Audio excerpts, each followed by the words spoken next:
Garrett wrote us this email. He says, my HOA is harassing me over my backyard.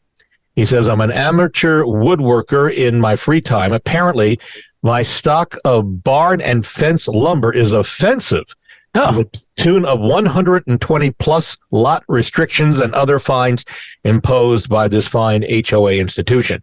And he's wondering, what are his options in fighting them, Lee?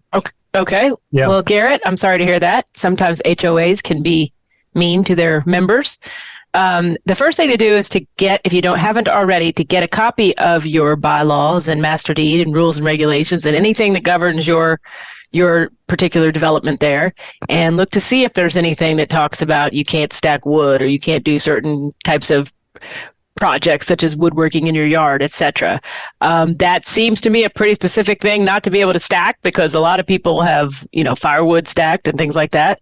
So if they cannot point to a specific prohibition in your documents that have been passed, then they really can't fine you for something that's not included there. If it is somehow included, then I would take it to a meeting. The board, the HOA board, is supposed to meet on regular basis, and I would take it to them and plead your case and try to either get a special dispensation or a relief from these fines and come to some sort of a resolution where you can enjoy your property as you see fit. Yep, I think you bring up a really good point, and a little one step further for everybody who's listening.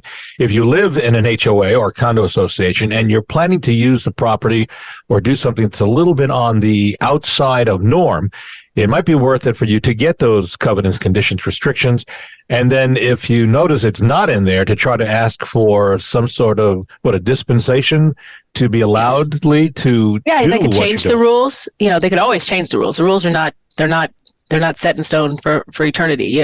Sometimes they need to be changed or updated or amended based upon the needs of the members. There you go. So just take that as a tip if anybody's thinking down the road you want to do something that might be a little different.